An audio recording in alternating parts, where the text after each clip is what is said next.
guys, papunta kami sana ng grotto. Kaso lang, ayaw na mapapasok. Ano kaya ang kwan dito? Ayan o. Sa grotto to guys. Grotto Vista. Dito sa may San Telmonte, Bulacan. Ayan o. Okay guys, naglalakad na lang kami kasi bawal lang ipasok yung motor doon sa may Grotto Vista. So taon-taon kasi pinapuntahan namin to. Wala lang, pasyal lang. Tapos konting dagkot, sa Bisaya dagkot, hindi kandila ba? So ganito karami yung tao rito guys. Ayan o. Ayan, dito ganito karami. Ito lang gusto ko lang ipakita sa inyo ang Grotto Vista. O, na itong isa ng, ayan na, manina nakita yung isa o, yung isa kasama ko. Ayan o. Okay guys, isang baso ng mani. Dati 10, 15 lang eh. Ngayon 35 na. Agogoy, agogoy. Guys, ito ang dami nagtitinda. Bawat gilid may nagtitinda talaga yan. Ayan o, mga iba-ibang tinda guys.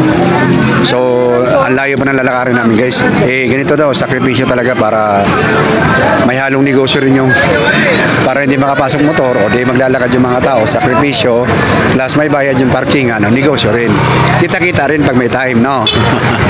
Guys, blockbuster pa rin yung okay guys. Ayan o. Daming tao guys, tinan mo. Ayan, daming tao guys, di ba? Oo. Sa lubungan guys, sa lubungan. Ang tao, dami rin tinda guys. Kailangan pag pumunta rito may pera ka. Ayan na guys, grotto. Shopping, ayan o, grotto. Okay, malapit na tayo sa simbahan guys. Sa harap niyan, yung simbahan ng grotto. Okay guys, malapit na tayo sa simbahan. Typical. Pag maraming tao, maraming negosyo. Ayan o. Mga tinda-tinda rito. Ayan. Ayan o. Yung mga kainan doon. Grotto, shop, and ride. Ito rin yung simbahan guys, entrance. Papasok tayo. Ayan. Daming mga pagkain dito guys. So dito na yung simbahan guys, baka hindi nyo alam. Kasi kupintuhan ko kayo sa simbahan na to guys ha. Pero ito, papasok pa tayo guys. Hahanap lang tayo ng kandila. Itong isa kong kasama, tinan mo. Hindi ko ito pagkain. Oo, ayan o. Ayan guys, 5.20 kandila. Bumili muna kami kasi magsisindi kami ng kandila sa loob. Hindi na yung simbahan guys, ayan o, sa loob. Pasok tayo ngayon dun guys. Okay guys, babae, lalaki, magkahiwalay ang pasok. Ayan, marami nagbabantay. Okay, ito na yung grotto guys ha. Grotto Vista. Ayan, si Chika, kumidala kang kuhan. Bawal kasi ngayon, malapit kasi election ngayon guys. Bawal ang baril, ano man. Ayan, papakita ko sa inyo guys, medyo madilim ha. Pero, napakaraming tao guys. Grabe talagang tao. Ayan o. Ayan o, daming tao guys. So, naghiwalay kami ng asawa ko guys. Sasalubungin ko rito siya. Itong asawa ko, hiniiwan ako eh. Pag ako naagaw ng iba, ewan ko lang tumabae na to. So, hiniiwan talaga ako. Yan o, tinan mo. Tuloy-tuloy lang siya. Wala siyang pakialam kung ako ay naiwan. Eh, ang dami pa namang babae dito. Nang i-snatch ng asawa guys. Alam na naman.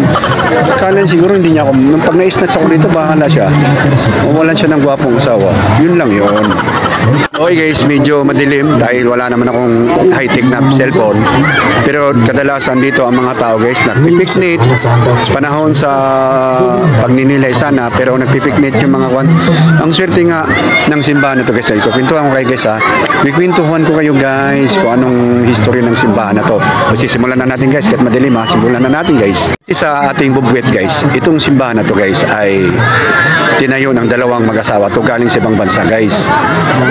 Napanaganipan nila yung lugar na to guys na may parang bukal ba.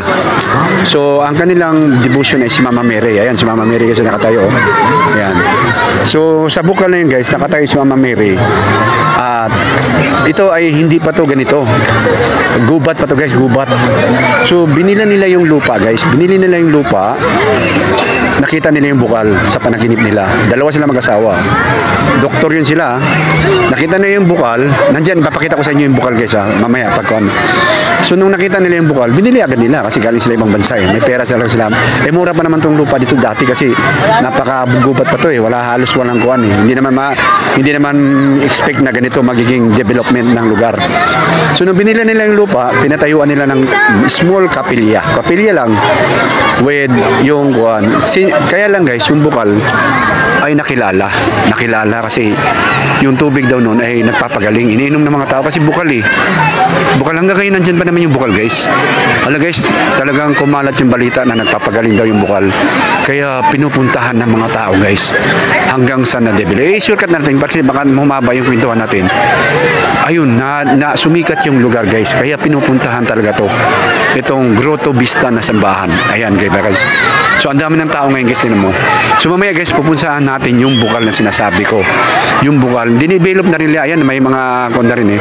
Madilim kasi guys, pasensya na kayo, madilim eh. Ayan, madilim. So hindi ko siya elaborate ng husto yung place kasi nga madilim.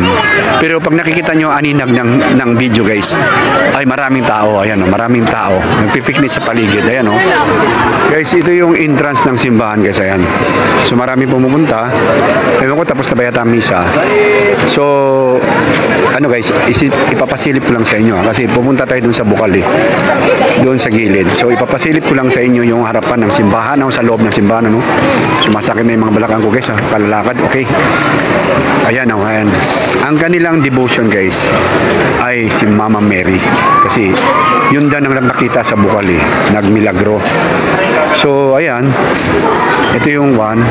Ayan, oh. Siyempre bilang Katoliko, magbibigay galang tayo. Ayan, tinago ang mga mukha ng mga santo kasi Biyernes Santo nga ngayon, dali namatay yung Panginoon natin. So ito yung parang nagluluksa tayo. Ayan, ito yung loob ng simbahan guys, ha. Ayan, ito yung ulo ng misis ko dumadaan eh. Okay. Okay guys, matik yan guys. Pag pumupunta rito, Katoliko siyempre. Ibang reliyon ka, hindi ka pupunta rito. Anyway, Katoliko ka man o hindi, ay bibigyan ko pa rin kayo ng side ng history ng simbahan na to, no?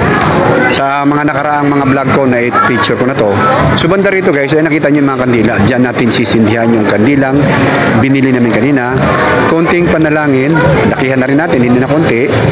Magpasalamat tayo kay Lord Jesus Christ sa lahat ng grasya, sa lahat ng sakripisyo sa sambayan ng Pilipino na iniligtas niya. Base yan sa paniwala ng Katoliko guys, ha. Nagligtas sa kasalanan ng mga tao. At dapat nating pagnilay-nilayan at pasalamat sa kay Jesucristo sa kanyang mga sakripisyo alang-alang sa sambayan ng Pilipino. Pilipino, sambayan ng mga tao, sa sambayan ng tao. Tama ba? Basta kayo na bahalang umintindi doon. Okay, yung misis ko nagsindi na. So magdadasal pa kami guys.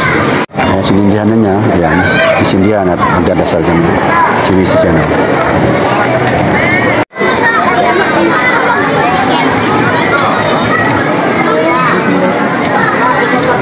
Guys, tapos na kami magsindi ng kandila. Pupuntahan na natin yung tinatawag na bukal. Bukal, ha? Yung bukal. Nandyan lang, oh. Nandyan, ikaw naman. Papasilip na. Hindi, nandyan lang. So kasi guys, ito guys, alam mo, ang sukal dito, tapos may katabi na nga sa diyan guys, ano, building, may katabi na. Tapos medyo tumatagilid na yung mga kanila, mga pader nila. Ayan. So, pag maraming tao, maraming negosyo guys. Ayan, negosyo. Hindi ko alam kung sinong namamahala dito. Siguro yung mga anak niya nila, apo, mga kwan. Kasi ang lawak talaga ng lupa na to. Buti hindi nabenta. Kasi talagang ang ganda. So ito tinaman, lalaki ng puno guys. Lalaki ng puno. Ayan, madilim to dito. Ang lawak dito sa likod guys. Ang dami pa rin tao guys. Kasi madilim lang talaga guys eh. Madilim. Ayan, oh. So puntahan natin yung bukal guys, ha. Okay guys, nandito na tayo sa naturang bukal. Ayan. So may bukal dito yan guys. At dito sa pinaka-kuiba nito guys, may kuiba rito guys eh. Dito nagpakita si Mama Mary. Tapos kaso lang guys, yung estatwa ni Mama Mary, may taong nagdadasal. Akala ko, ayun, oh. Takot tuloy ako guys, ayun, oh. Kala ko, so anyway. So ayan guys, ayun yung misahan dito. Magmimisa yung pare dito. Sa simbahan may nagmimisa, dito rin nagmimisa kasi nga dito yung, ito tinan mo, parang kuweba siya guys, ayan, oh, kuweba siya. Kaya lang talagang na-expose sa tao, kaya tapos na-develop na rin.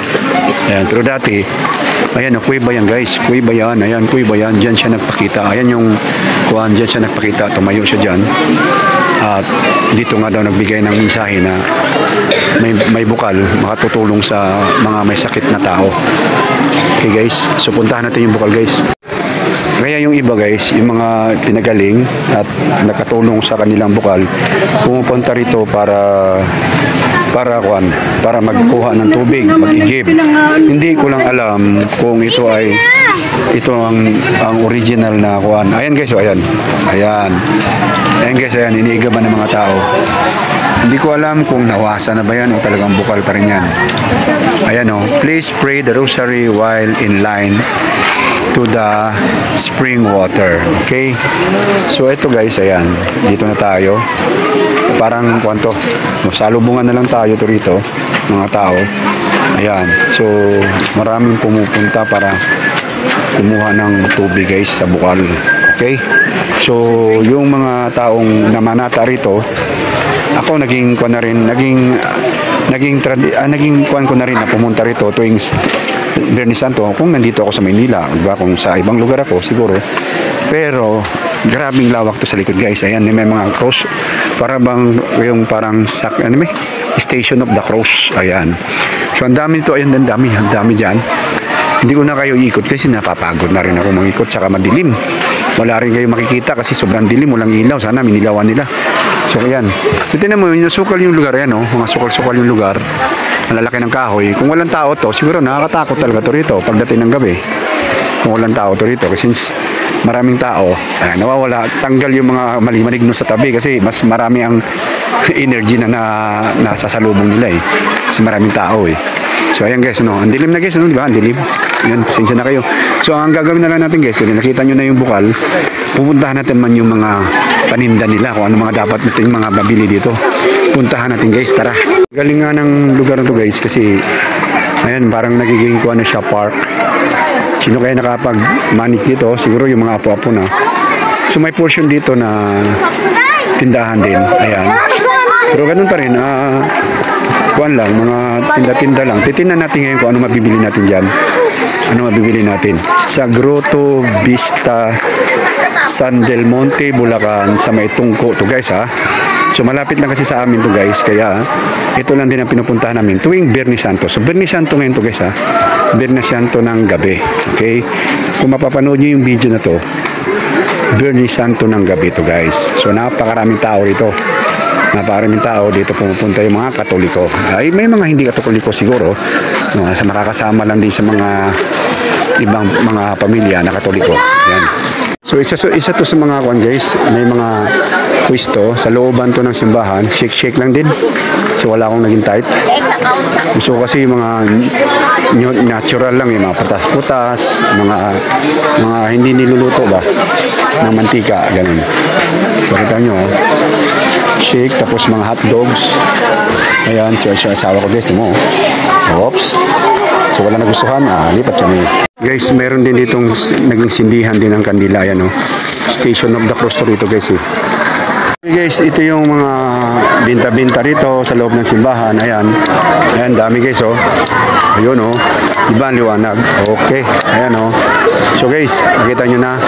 Hindi na natin tatagalan tong video natin guys kasi mahaba na at hindi na tatanggapin ni Facebook. Kaya hanggang dito lang yung video natin guys ha. Sa susunod na video guys, kita-kita tayo. Sa ngayon, hanggang dito lang tayo guys ha. Kasi mahaba na guys eh. Hindi na pwedeng i-upload pag sobrang haba eh. Bye bye guys. Bye bye.